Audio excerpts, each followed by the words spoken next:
much has Brock's running ability really helped this year? I know it was a big key last season, but it seems like it's just really helped this team a whole other level this season.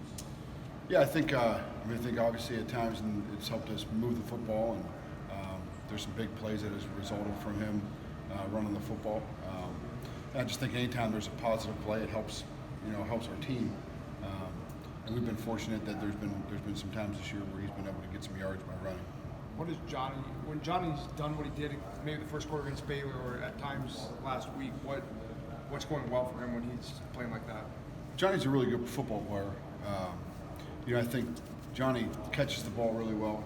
Obviously I think he's had a couple of really good concentration catches that are, it's not easy when the ball's you're waiting on defenders, and he's had two weeks in a row. He's had those on scrambles, and then one on like the last progression of a play.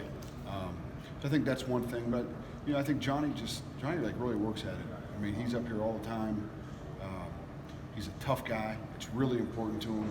And I think he's just he kind of started hitting his groove a little bit in the last 2 weeks, and he's had some really good runs, and even some really good powerful runs that maybe they didn't look explosive, but they were good positive runs that I think really helped us move the ball and get in manageable situations. Coach Campbell said you guys don't differentiate the quarterback design run yards that Brock would get versus running backs, that it's all kind of the collective. But having an extra playmaker like that on the field and being able to run out of the quarterback position, what does that do for an offense other than just give you another guy that can go make a play for you? I think that's what it does. I think it gives you another guy that can make a play. It's still about moving the ball forward and then trying to convert the best way that you can convert. Some of those Brock was able to kind of break loose on a couple and got us good yards. But for us it doesn't matter. It's about trying to win the game.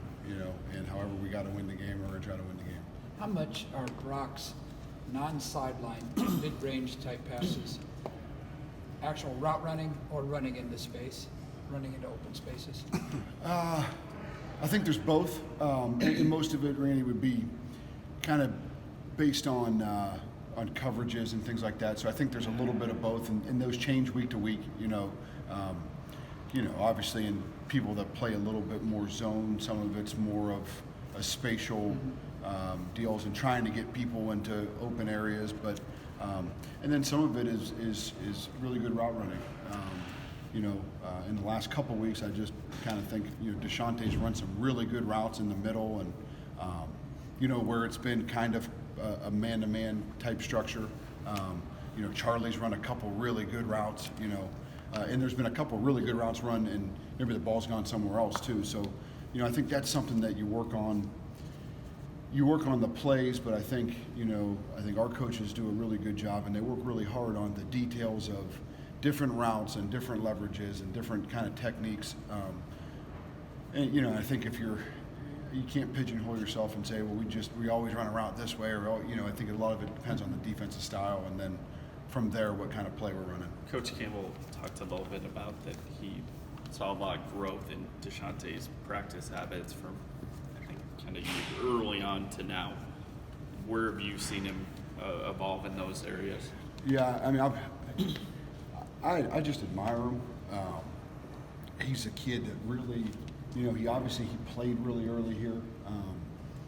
But I think, when you play really early, he was a really good player out of high school and came here and played and did a great job and made a lot of plays for us. But he also was a high school quarterback. And I think just the attention and the detail that he's shown, I obviously can't speak for last year, but just the growth that he's made, I think, and I think he would tell you this, I think he's matured so much, and it's become really, really important to him, where, I think you really feel like, man, Deshaunte is a really reliable guy. I think he's made some really good plays for us and made some really hard plays, difficult plays to make, and man, oh man, he's come up with it, and he's kind of been the consistent guy, one of the consistent guys for us that has just continued to show up. But his practice habits, they were always good. But I think there's a difference in when you're a freshman and when you're an underclassman and you're you're trying to learn it, you're trying to go through it, and you're trying to understand where to be, where to line up.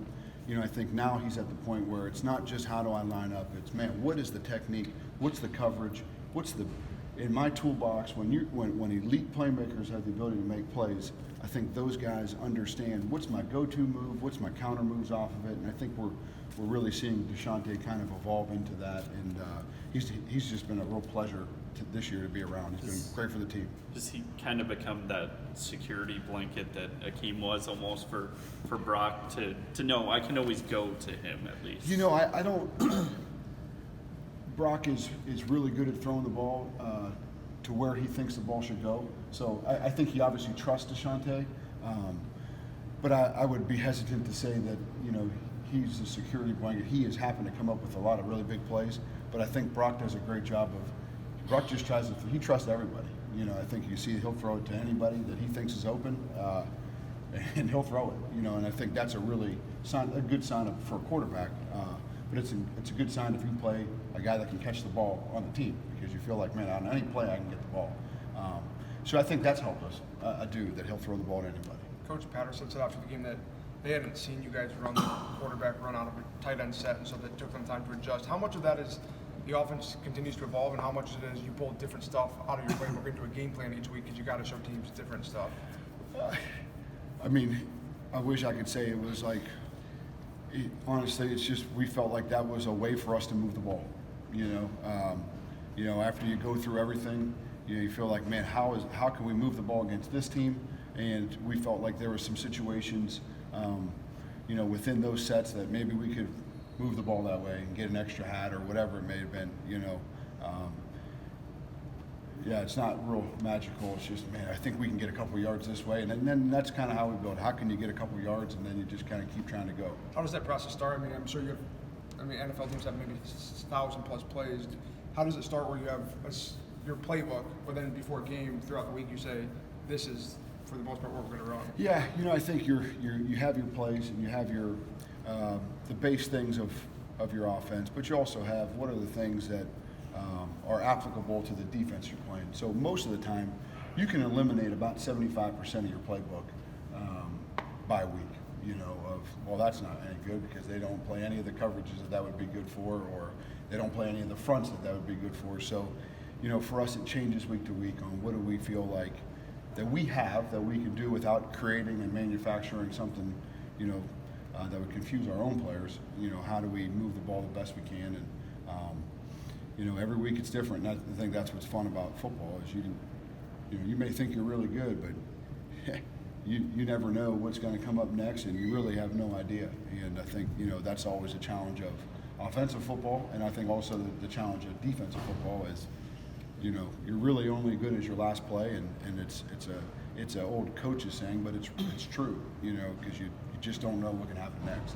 What have you seen from West Virginia defensively? Yeah, I think there's really good team speed. I think the inside defensive linemen are guys that can really penetrate and ruin a game. You know, I think you see that they have tremendous quick speed, but also they have really long speed, and they're very multiple in what they do. You know, I think they have the ability to play a lot of coverages and play a lot of different fronts, and it's going to certainly be a challenge. Have they changed that much? Obviously a whole new staff, but it seems like some of the things you described was kind of the way they were built before. Yeah, it's a dramatic change. You know,